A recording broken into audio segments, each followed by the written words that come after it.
Alright, now here's an update for you. There's the box, and a bit's changed. But to be completely honest, I personally don't reckon that much has changed on it, other than mainly the bottom sheet of wood is in. I've also added foam there and there. I've cut across the bit of wood also, as it's curved at the back. Added foam there. These bits were already fiberglassed, I believe. And I've added, or just smeared bog all over these bits here. So yeah, it's really closing in on the end. Something else I've done is I've actually added a couple more bits of bracing in there. So it should be quite a strong box now at this point, but it's still quite light, which is good.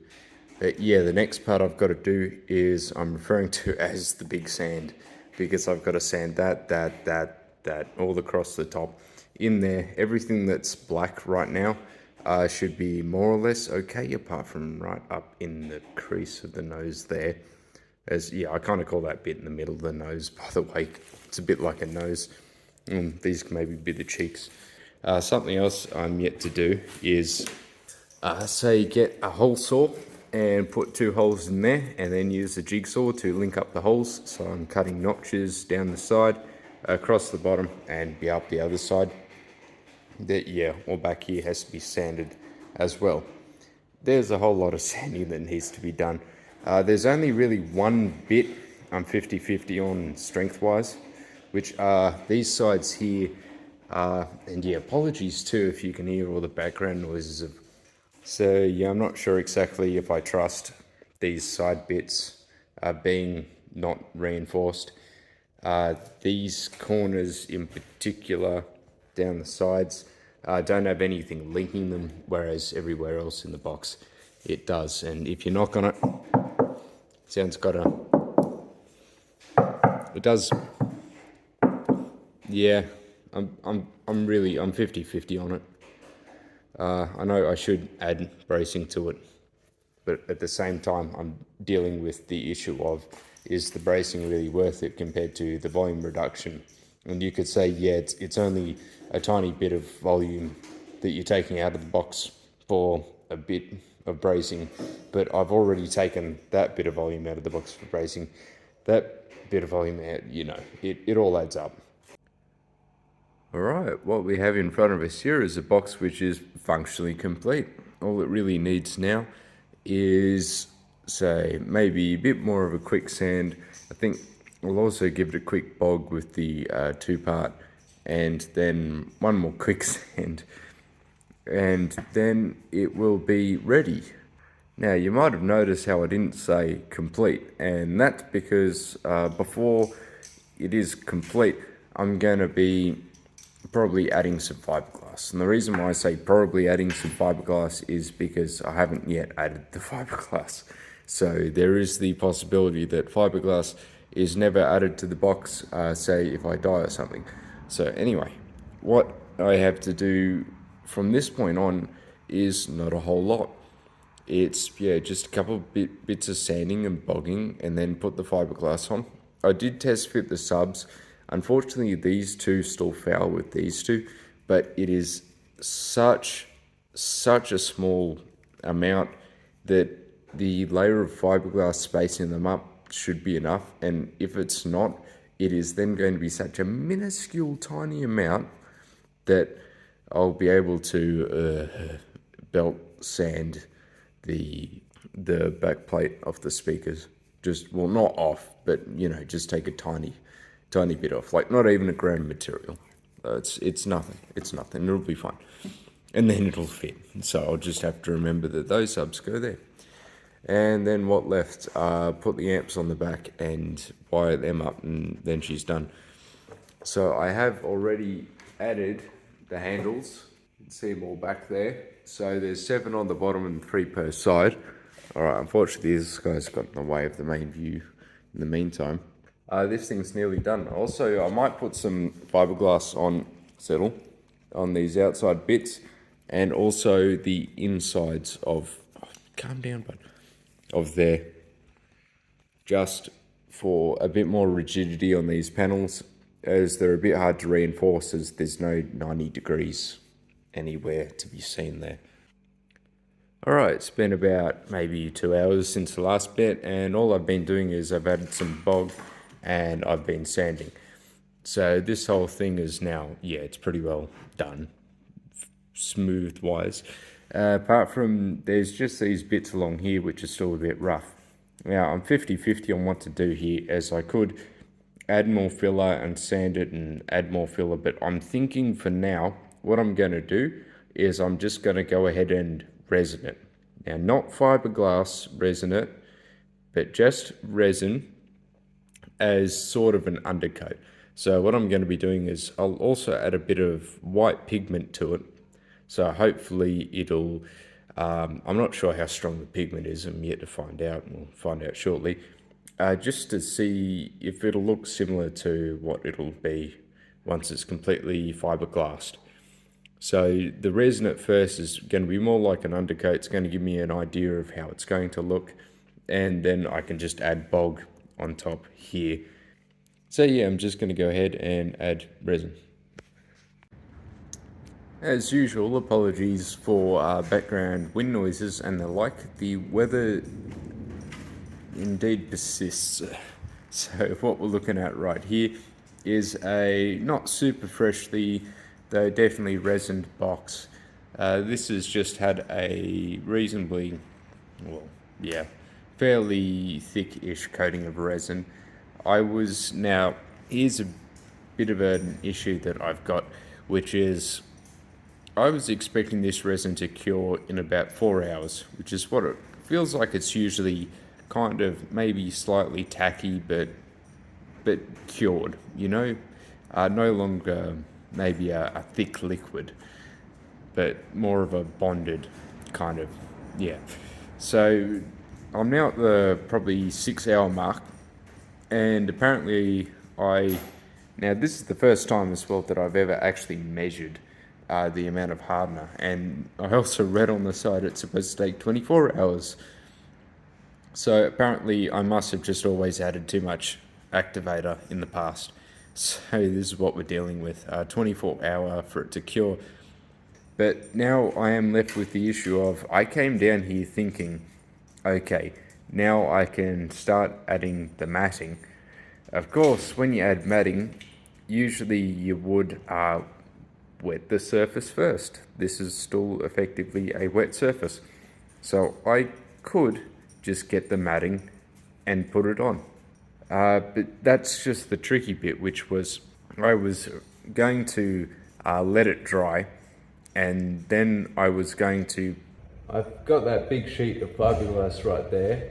You can't see, it kind of goes down and then back this way, so it's longer than it looks. And I was going to drape it over it just to see how it fit across the box. I can't do that if it's wet. I'm going to get resin on the fiberglass. So now it is kind of the option of, now if I were to just drape it across and resin it in place and then say cut the circles out of the speakers, it would be quite wasteful. It would possibly not work, as the amount of excess I'd have to push in here. I'd have to bunch it up. So yeah, that would have been possibly frustrating, but once again, that's what the dry fit would have been good for. So I could lay it on, see how it contours in here, conforms to the surface, and make my next move based on that knowledge that I've got. I am just going to, as usual, wing it, because I am not a very patient person, and I am a lucky person, which results in me winging it being successful more often than it really should be, which leads to me being confident in winging it, which leads to me winging it even more, which leads to, it's a feedback loop, because I don't get things wrong often enough. Yeah, I feel like those are famous last words, but the number of times I've said it and things have just worked out okay, it's crazy. It honestly is. My luck's going to run out eventually. And yeah, I did want to do a dry fit in the car too, and it's impossible to do a dry fit when the box is literally wet. So, and also the ground outside is wet, so I couldn't bring the car close to the shed anyway. It's just lucky it doesn't weigh much. Yeah, you can see all the gloss. It's really nice. At first I saw this gloss finish and I was like, oh, is this dry? Man, if it's dry, this is the wettest looking sub box on the planet. Oh, I would have been stoked. I absolutely would have resined the outside of the box after it was painted white, because it'd be the wettest sub box, and then with matte black subs, the contrast would be off the scale. It might not look good, but the contrast would be off the scale. So I'd do like one of those cyan and hot pink ones. Whoa, there you go. That's some contrast for you. Glory holes. What am I talking about? Putting carpet on resin. Christ. Putting fiberglass on this thing. Yeah. I'm going to wing it. Absolutely. See all these droplets that are lying on it. There's another one. Oh no, you wear gloves when you work with fiberglass. I don't give a crap. Whatever happens, happens. Whatever wrongs can be righted. And she will be right. Okay, wish me luck. Alright, so here I've just got a wee bit of the mesh unwrapped. I'm guessing it's 900 mil or a meter. Yeah, it's just over a meter. So this sub box, yeah, meter and 30 centimeters. Check this out. The sub box, meter and 40. So, how about that? Okay, well, okay, effectively that is 1 good meter plus a bit of extra on the, and see how long it is? Like, yeah, that's about a meter unwrapped. And I got that for free. That's pretty awesome. If an oldie needs a hand with anything, always offer it to them. This is one of the things that I haven't done before with fiberglass, this sort of contour work in this regard. It's always been a simple curve, not this incredibly complex series of curves. Yeah, I know I definitely want these bits, these 2 bits here and here, to be fiberglassed, because they're going to be not weak due to sound pressure, but weak due to just being vulnerable from knocks. As like, if anywhere else on the box I could probably kick and it wouldn't just fall off. These bits though, nah, absolutely not. If I kicked them, they'd go. But I did get just 1 meter by itself. Now, if I use this meter by itself, then I get to keep that nice, big, uninterrupted roll of fiberglass matting. I think this is more than a square meter, but worst case scenario, I can tap into the reserve. So that's what I'm going to do. I have just decided I'm going to wrap that back up. I'm going to unfold this, and it's going to begin.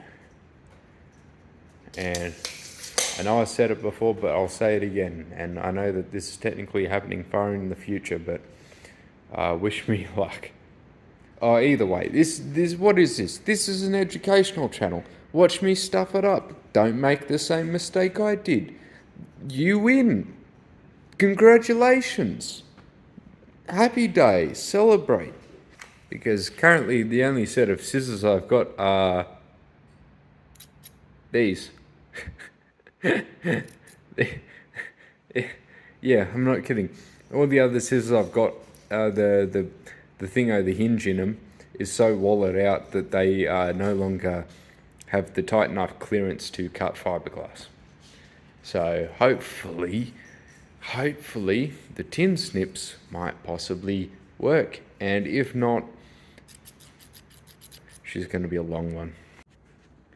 Alright, when I said before that all I've got are those small scissors, I do also have this right here, which rather unassuming bit of stainless steel is actually had ground into it a blade which is sharper than some razor blades that I've used. Yeah, that bastard is sharp, and that's what I used to cut around the holes before to get the fiberglass matting out. This thing is seriously sharp, and it blends into dust perfectly. Look at that, with all the crap on it. I'm gonna sit you back on the table. Alright, so here's more or less the gist of it. You can see that I've laid this first piece down here. I approximated the size it had to be just using the ruler. It was approximation, so I just measured, 28 centimeters, I'll go to 30. 48 centimeters, I'll go to 50. So yeah, so I've just got a bit of excess up here that I've got to cut off. These two bits were a good clean start as they're very flat, and yeah, I just went ahead and did them. You'll probably notice here that it is actually quite nice and laid on. I started off by, here's an example right here, laying down tape around the edges through which I was going to cut, and then I'd cut up along them, and this would just kind of help hold it square. So yeah, it'd just help a bit, and I reckon it did quite a good job. So I laid it on, kind of pressed it on till it was tacking, and then just carefully removed the tape and then rolled it on. Unfortunately, this roller, nice job me, doesn't actually spin all that well. So I've just been lightly easing it, but hopefully I won't have, usually, or this is more commonly used to get air gaps out from between the resin and the matting, but because I've already got the resin on the box and I just add the matting to it, the only thing it's really needed for are getting creases out of the matting, as the air is just free to escape immediately. So that said, I do have to mix up some more resin and probably coat this down before I go too much further. Otherwise, it could, I don't know, I've got no clue, but I'm going to do it. I'm going to make some more resin anyway right now, just in case, no idea. All right. And here she is, sitting pretty. It's probably about 2 hours later at this point, and I've finished putting all of the matting on, I'm pretty sure. So I did end up going through that whole 1 square meter plus just a bit of that other sheet. So the 1 square meter managed to get me 2 bits at the back, right across the top, down, across, up, and then I just needed a little bit extra for, I think, the bottom of the sweeps. No, I managed to get that out of the other one. Those 2 corners there and there, and also I did 2 strips down there and there. So yeah, the square meter did just about get it. You could possibly see though, I did mention those 2 strips. The last bit remaining didn't quite stretch right the way across, so I just cut 2 extra strips. I was tempted just to skip it as well, as it doesn't really matter, but I decided I may as well. I got plenty of fiberglass and I still had some resin left over. But as of that last one right there, I am completely out of resin and hardener mix. So yeah, that actually turned out quite well. I did end up having to do, I mixed up 150 mils at first, I then mixed up another 75. So all in all, I think on this box right now is about 400 mils of resin. You possibly see, unless you're blind, those kind of wispy bits hanging off. Yeah, the fiberglass, it's messy, it's super messy. So those bits are more or less inevitable. I'm thinking I'm just going to wait for the thing to set and dry, and then I'll come back and I'll go through and tidy it up. But for now, it should be right just to sit and set, and then I'll probably afterwards I'll just give it the knock test to see how well it's set, how hard it is. I'm definitely not worried about that bit, like down, across and up. Main things I'll be focusing on are those bits there and there, as well as those 2 corners there and there, Everywhere else, honestly, didn't really need fiberglass, but it could definitely do with fiberglass. Especially too, considering this is a sub box, so it's going to be subject to a lot of vibrations. It's going to be in a car, which, well, a car in Australia, which is going to see upwards of bloody, possibly even 70, 80 degrees sometime during summer. So just in case the box is in the car during those days, in the sun, getting that hot, like heck, if I were to go to the beach even, there's no trees at most beaches where you park in town, so yeah, the box would just be baking, especially if it's in direct view of the sun. So the main thing I was trying to get is all this 2-part bog and all this other filler stuff under something more substantial underneath the fiberglass, and that way when I do the last bit of touch-ups, which will be with fiberglass reinforced bog, it should have a really tough exterior, which should be less likely to break up due to vibration and thermal changes. I'm pretty sure I'm still going to use that paint, which is actually right there. Yeah, a bit blurry. But that's white, tough paint. It's driveway or cement paint. So, yeah. And yes, it does work well on boxes. Exhibit A, Exhibit B. So, it'll do just fine on this unless for some reason the white stuff just doesn't work the same as the black stuff. I don't know. It should be fine. They should work just the same. So yeah, the whole thing will get painted with that. I mean, unless I did add white pigment to this resin right here, but I don't expect any miracles to happen in terms of it looking painted just with the fiberglass. Unfortunately, I was hoping it would make it, the fiberglass, a lot kind of more of a thick color. Is that the right term? Instead, it just ended up looking like splooge in the buckets. Yeah. So not like a pastel white like would be in a paint bucket.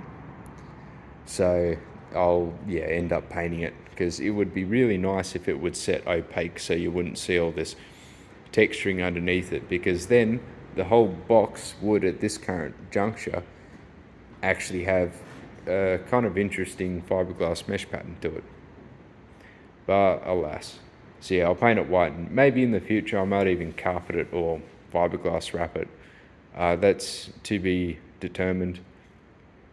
Also, I don't know if I'd have to remove that paint. Like, it is really tough oil-based paint that I should, in theory, be able to just resin and fiberglass over, or whatever, coat it if I ever have to, because it's that tough. All right, now just got to wait 24 hours from 5 a.m., 6 a.m. Wow, I could actually set an alarm to wake up and check this, if not for my sleep cycle, which is completely munted. All right, let's see in the future.